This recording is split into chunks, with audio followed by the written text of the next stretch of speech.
Telangana BJP రాష్ట్ర అధ్యక్షుడు ఎన్నికకు రంగం సిద్ధమైంది. బీజేపీ శ్రేణులు ఎప్పుడెప్పుడా అని ఎదురు చూస్తున్న అధ్యక్షుడు ఎన్నికకు ఎట్టకేలకు ముహూర్తం ఖరారైంది. ప్రెసిడెంట్ ఎలక్షన్కు ఆదివారం నోటిఫికేషన్ విడుదల చేయనున్నారు. సోమవారం ఆశావాహుల నుంచి నామినేషన్లు స్వీకరిస్తారు. జూలై 1న ఎన్నికలు నిర్వహించి రాష్ట్ర అధ్యక్షుడిని అధికారికంగా ప్రకటించనున్నారు. మొత్తానికి అధ్యక్ష ఎన్నిక సస్పెన్స్ కు తెరపడనుంది.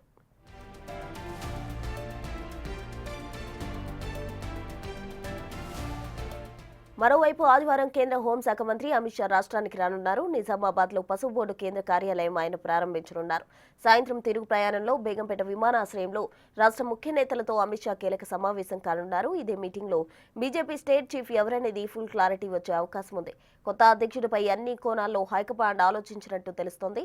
రాష్ట్ర అధ్యక్షుడి బాధ్యతలు ఎవరికి ఇవ్వనుంది? కొత్త వారికి అవకాశం ఇస్తుందా, పాతవారిపైనే మొగ్గు చూపుతుందా అన్నది సస్పెన్స్ గా మారింది.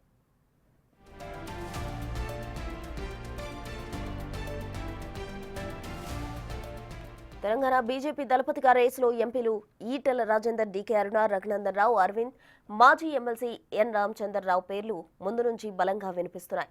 అయితే అధిష్టానం మాత్రం ఈటెల రాజేందర్ కు కాషాయ పార్టీ పగ్గాలు అందించనుందని దాదాపు ఖరారైందనే టాక్ ఒకవైపు బలంగా వినిపిస్తోంది. అయితే అనూహ్యంగా ఆ పార్టీ సీనియర్ నాయకులు, ఓబీసీ మోర్చా జాతీయ అధ్యక్షులు, రాజ్యసభ సభ్యులుగా కొనసాగుతున్న డాక్టర్ లక్ష్మణ్ ను తెర మీదకి తీసుకొచ్చినట్టుగా తెలుస్తోంది. అంతేకాదు అధ్యక్షుడు కొత్త అయినా పాత నేత అయినా ఈ కొత్త పాత నేతల పంచాయతీ మరింత పీక్ స్టేజ్ కు వెళ్లే అవకాశాలు కూడా ఎక్కువగానే కనిపిస్తున్నాయి.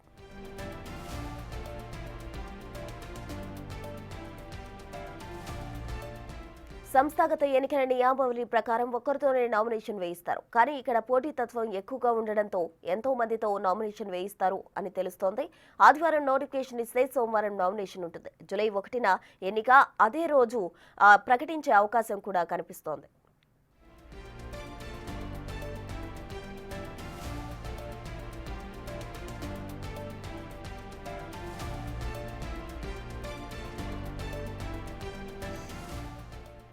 అయితే ఆ దిశగా ఎన్నికల రిటర్నింగ్ అధికారిగా ఉన్న లక్ష్మీనారాయణ్ ఓటర్ జాబితాను సిద్ధం చేస్తున్నట్టు తెలుస్తోంది. తెలంగాణలో 119 అసెంబ్లీ నియోజకవర్గాలు, 17 పార్లమెంట్ నియోజకవర్గాలతో పాటు 33 జిల్లాలుండగా బీజేపీ పాలనా సౌలభ్యాల లెక్కల ప్రకారం 38 జిల్లాలు ఉన్నాయి.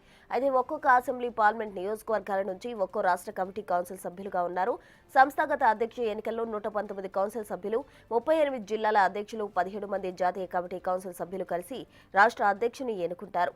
అంతేకాదు రాష్ట్ర అధ్యక్షుడితో పాటు కేంద్ర కమిటీ కౌన్సిల్ సభ్యులను కూడా ఎన్నుకోవడం జరుగుతోంది.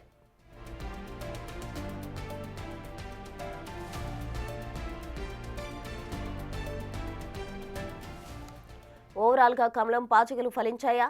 నేతల మధ్య సమన్వయం కుదిరిందా, లేక కుదిరేలా చేశారా అనేది తేలాల్సి ఉంది. బీసీ నేతకు అధ్యక్ష బాధ్యత కట్టబెట్టి నూతన అధ్యక్షుడి సారథ్యంలో స్థానిక సంస్థల ఎన్నికలకు వెళ్లి తమ సత్తా చూపించాలని ప్లాన్ కమలం పార్టీ ఎత్తుగడలు సక్సెస్ అవుతాయా లేదా అనేది చూడాలి.